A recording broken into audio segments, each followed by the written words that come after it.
Assalamualaikum dan selamat sejahtera. Apa khabar hari ini murid-murid? Cikgu harap semua dalam keadaan sihat. Berjumpa lagi kita dalam sesi PDPR minggu ke-34 bagi mata pelajaran RBT tahun 4. Kita masuk tajuk menulis pseudocode dan carta alir berdasarkan situasi. Kamu boleh rujuk pada buku teks kamu muka surat 82.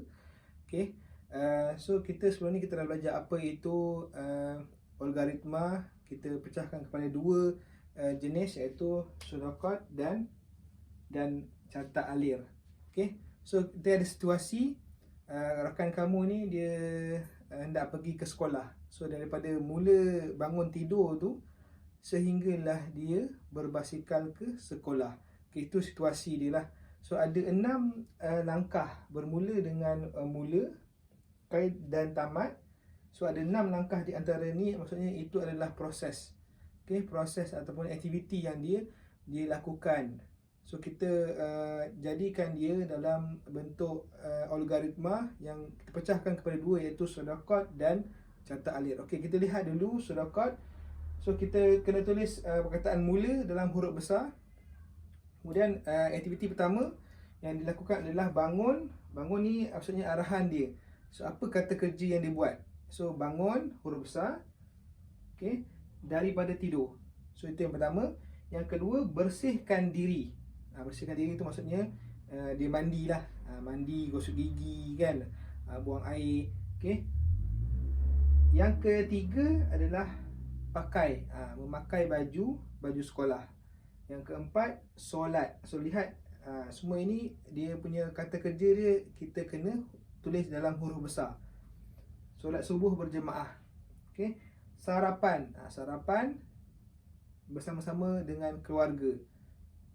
Dan yang terakhir, yang 6 tu, yang langkah ke-6, proses ke-6 adalah pergi ke sekolah. Pergi huruf besar, ke sekolah huruf kecil macam biasa.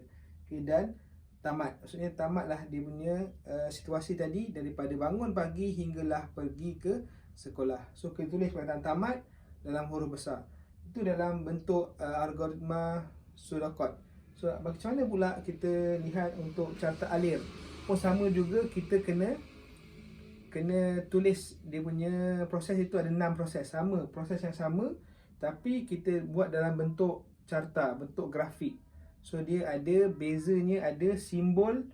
Okay, ada beberapa simbol lah yang kita kena tulis ataupun lukis. Okay, dan ada anak panah. Yang paling penting ada anak panah. So dalam simbol ini, simbol lonjong ni, so kita tulis mula dan tamat. So nanti kalau kita pindahkan dalam sistem, nanti kita akan lihat itu bentuknya, okay, simbolnya. So dalam setiap proses aktiviti ni segi 4 tepat. Aktiviti bangun, ni tak perlu nak tulis huruf besar. Okay. So tulis langkah pertama, bangun daripada tidur.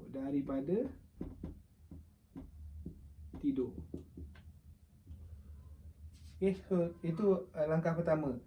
Sehinggalah langkah yang terakhir, iaitu pergi.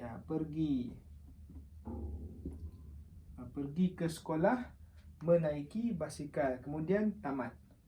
So kamu kena belajar untuk menulis, okay, carta alir dan pseudocode. So cikgu harap kamu faham penerangan cikgu ni.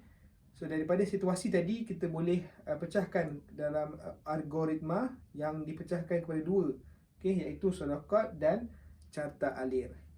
Cikgu ada sediakan nota dan latihan juga untuk kamu buat dan faham. Selamat belajar, semoga berjumpa lagi. Sekian, terima kasih.